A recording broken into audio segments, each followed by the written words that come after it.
New witnesses, darker revelations. I think they are building the case. Week 2, we saw the evidence in the Diddy trial up close. The baby oil, the drugs, the stripper heels, Kid Cudi's burnt up Porsche.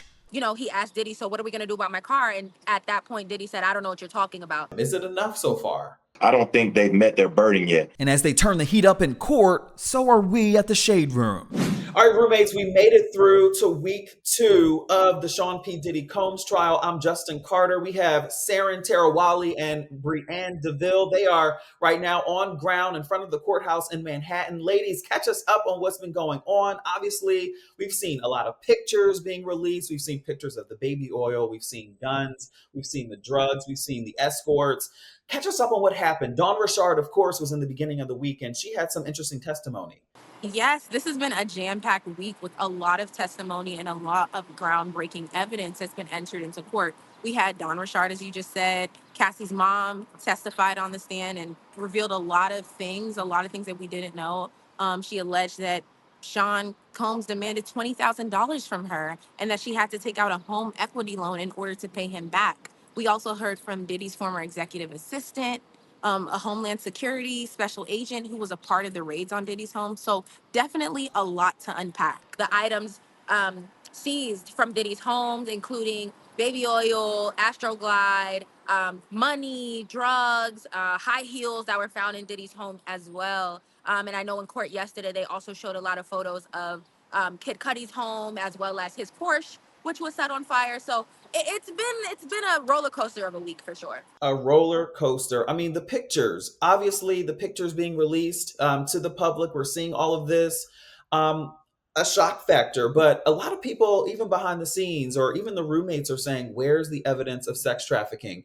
Of course, we're in week 2, and a lot of physical evidence has been shown, but not necessarily proving that sex trafficking did happen. But many people are also saying, we have to wait. Prosecutors are doing this to set up what it was like to be around Diddy, what his character was like. Is that what you're kind of getting in court? Yeah, I would say that's spot on. I think a lot of the witnesses that have stood on the stand so far have spoken to their experiences with Diddy individually, not necessarily. I know we've seen a lot of comments about, well, is this trial about Cassie? And no, it's not about Cassie. However, a lot of these witnesses have witnessed violence against Cassie and other people as well as themselves. They've spoken about it on the stand just to speak about the character of this man. And let's be clear, not every person has said something negative about Diddy. A lot of these people have also said positive things. He's a big personality. You feel inspired by him when you're around him, but they have spoken on when it's not good to be around him as well. And so laying the groundwork for that character is important, it seems, for the prosecution at this point. And remember, guys, we're only in week 2. We have a long ways to go. Let's move on to the last few days, right? Yesterday, we had the forensic psychologist. Her name is Dawn Hughes take the stand. But it's interesting, she kind of set it up how victims of crimes like this can't recall necessarily specific pieces of information because they're trying to cope with the reality of what happened. So she did generally testify how it is to be a victim like this. But in the defense side, they're like, she was not even a part of this. She never interviewed Cassie. She doesn't really know the specs of this case. Can you talk to me about the forensic psychologist and what happened in court and what she said? Yeah, for sure. Sorry, I didn't cut it off. For sure, I think there was an aspect there where Dawn Hughes was called in as an expert, non-biased witness. She was not given any information about the case at all, which is typical of a case of this sort. And I think what the defense was trying to poke holes in was that they were trying to make it seem like she was biased because in all of the years and all the times that she has represented anyone in court, it has not been in favor of a man who was accused of sexual assault. It's always been in favor of a woman who was the victim of sexual assault. And so the defense really did drill into that, as well as the idea of like, she didn't know anything about the case and there were kind of just holes in her analysis of it. And I think the defense attorneys did a really good job trying to paint the image of like any psychologist. You don't really know what someone's going through mentally unless you analyze them for yourself. So they definitely emphasize that. And just as Brienne was speaking, the point about always being called in as a witness on behalf of a woman's case. Gotcha, gotcha. And of course, yesterday we heard from Kid Cudi for the first time. What was that like? He walked in court with jeans, smoking a cigarette, and basically corroborated what Cassie's testimony was. The idea that Diddy was jealous, it was in a jealous rage, um, possibly set Kid Cudi's car on fire. Talk to me about that. What was it like seeing Kid Cudi in court, and what did he have to say? Yeah, I think as a witness, I don't mean to smile because it's a very serious case, but he was a little unserious. Kid Cudi, he walked in and he had just a dynamic energy since he walked out of the car and into the courtroom. He, took a long puff of his cigarette. He had on his leather jacket, and he just came in with an energy that the courtroom has not seen from any other witness before. A lot of the remarks that he made on the stand were very witty and snarky, and there were a lot of laughs in the courtroom. At one point, I did see the judge kind of giggle a little bit. The jury had some laughs as well. So his energy was just a little bit different, but it was very authentic to who Kid Cudi is. And I think when he was telling his testimony, there was a feeling of authenticity of, he really did believe that Diddy had played a role in these crimes that happened to him, in the break-in at his home, in his Porsche being set on fire. And he also spoke about a meeting he had with Diddy after these alleged incidents, where they kind of tried to bury the hatchet. And he asked Diddy, so what are we going to do about my car? And at that point, Diddy said, I don't know what you're talking about. Just really denying and just not trying to admit any guilt in the situations, but then, doubled back and said, I'm sorry for everything, man. He really just wanted to bury the hatchet with him. So it was definitely an experience to see Kid Cudi on the stand. And like I said, very authentic to who he is.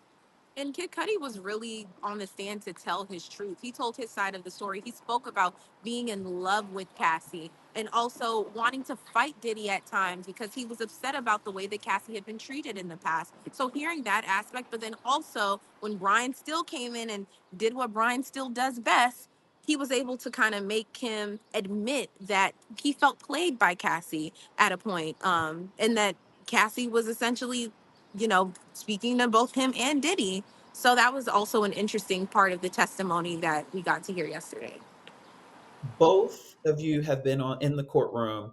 What has been the most shocking so far from week two? What's the most shocking thing that you guys have taken away from I week two? I definitely think that it has to be the testimony from Cassie's mother and her speaking about being demanded to pay $20,000 because she was afraid that a sex tape of her daughter would be released and having to take out a home equity loan. Like, I could not imagine as a mom how she would feel in that moment. And I think that that was probably one of the most shocking things. And then I think the other thing, which is kind of minor in comparison to everything that we've been hearing, were the specifics of the drugs that were found in Diddy's home or in his possession. One of them was in the shape of Barack Obama's head. One of them had a Tesla symbol. And then also just hearing the slew of drugs. There was meth, there was cocaine, there was ketamine. So many, it's just such a large variety and slew of drugs. Yeah. I think outside of the shock factor, one of the things that really stood out to me yesterday was in Kid Cudi's testimony, and he was explaining this meeting with Diddy, and the prosecutors asked him to describe, what the room was like, what the vibe was like. And he said he walked into the room and he saw Diddy standing at the windows in Soho House with his hands behind his back, looking like a Marvel supervillain. And that's a direct quote. And he did get a lot of laughs from that as well, but I think it just goes to show that he had such a big character that he played in people's lives, whether it was negative, positive, whether he was the superhero or the supervillain at times. It was just such a large impact that he played on some of these people's lives. And I do think that it's also important to know from what I just said that the $20,000 that Cassie's mom had to give to Diddy's team, that was wired to Diddy's team, was also returned within 4 to 5 days of them receiving it. Gotcha. Well, ladies, thank you so much for being there on ground with us. I appreciate you. Thank you for coverage, and of course, we'll see you next week as we continue to cover this. But I also want to bring in too an attorney. His name is Justin Miller. We've been talking to him about the significance of some of the evidence that's been presented thus far, and if it stacks up against those federal charges. So here he is right now. Take a listen. What are you thinking right now? Whew, I mean, it's a lot, right? We haven't really seen a trial of this magnitude. Why that why Diddy committed all of these crimes. RICO was established so that all the people together, anybody who had a part in making that crime happen, could get convicted, to bring prostitutes to Diddy for freak offs. The Cuddy testimony is going to show a lot as well. These witnesses are going to continue to give us information that we probably haven't heard before. The drugs, the money. Do you think any of that evidence right now is enough thus far? You know, I know it's still early. Is it enough to, convict him? I don't think so. So we're really just starting to see what's going on right now. All right, roommates, thank you so much for rocking with us. Again, week 2 is over. Week 3 is ahead. Still a lot more testimony and evidence to get through. And we will be there right there on ground in New York City covering it all. So stay with us on all Shade Room platforms. And of course, for that recap every Friday. For now, I'm Justin Carter. This is TSR Investigates Trial Watch.